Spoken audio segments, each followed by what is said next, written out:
Okay. Hello, everyone. This is GATE 2011 question in the physics paper. This is a 2 marks question. The question number is 34, which states that if the isothermal compressibility of a solid is kappa T, that is 10 to the power minus 10 Pascal inverse, the pressure required to increase its density by 1% is approximately. These are the four options which are given. So remember, this is the pressure required to increase the density by 1%. And it also tells us about the isothermal compressibility of the solid. So it deals with the properties of the bulk matter, particularly the solid. So the detailed solution of this is as follows. So the concept used here will be the properties of the bulk matter, that is solid.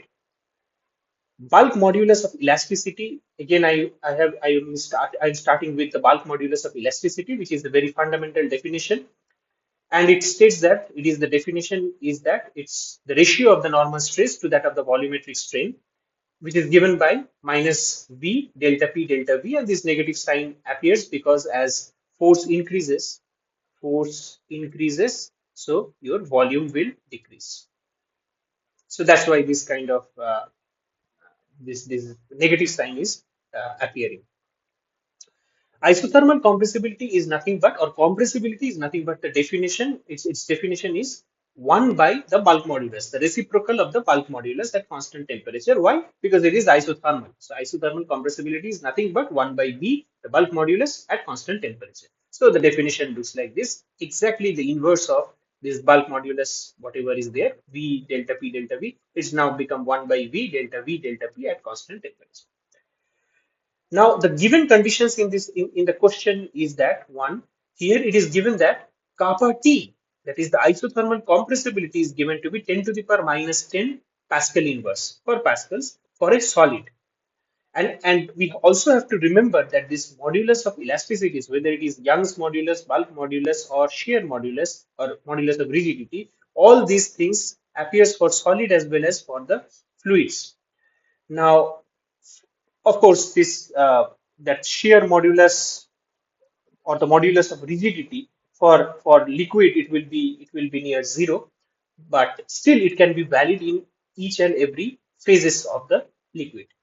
Okay. Now the second thing is that the change in density is given to be 1%. This is another important and vital information used to solve this particular problem. Therefore, I have written it as the change in density is that the delta rho by rho is 1%, that is 0.01. This is given. Now, to find out delta P, we need to find out how much amount of pressure is needs to be given so that the density changes by this amount. Okay. Now, we go by the definition of the density, that is rho is equal to m by v, mass per unit volume. Take log on both sides. So log rho is equal to log m minus log v, and differentiate it. I have differentiated in this way. Delta rho by rho is equal to delta m by m minus delta v by v. You can write it as some d rho by rho is equal to dm by m minus dv by v. This is also a correct notation, so there is no problem in this. And isothermally, when the pressure is applied now, there will not be any change of mass here. So there will be no loss or gain of mass. Only thing which will happen if we apply the pressure is there will be change in the volume.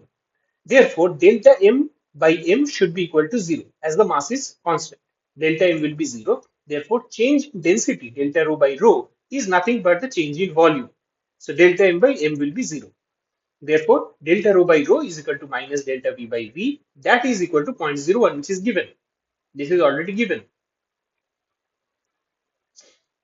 Now, this kappa T, according to the definition, is minus 1 by v delta v by delta p. And we are just putting the expression of delta v by v, sorry, the minus delta v by v, because delta rho by rho is 0.01. So minus delta v by v is also 0.01. Therefore, 0.01 divided by delta p. Kappa T is given as 10 to the power minus 10. This is 10 to the power minus 2 divided by delta p. Just you can calculate the delta p easily. So therefore, delta p will be equal to 10 to the power minus 2 into 10 to the power 10, because it will go in the numerator, and this comes out to be about 10 to the power 8 pascals. So the correct option is option C. So as you can see that, therefore, if the isothermal compressibility of the solid is given like this, 10 to the power minus 10 per pascals, the pressure required to increase its density by 1% is approximately 10 to the power 8 pascals. So 10 to the power 8 pascals is the correct option. So we have to remember here that we are using both the thermodynamical concept as well as the bulk modulus and its compressibility, and mass will not change here. Only when the pressure is applied, only the volume will be changing in the solid. No mass change will be there. And that's why we can write this delta rho by rho similar to that of the delta V by V, and approximately find out that the pressure required to increase the density by 1% approximately is 10 to the power 8 pascals. Thank you.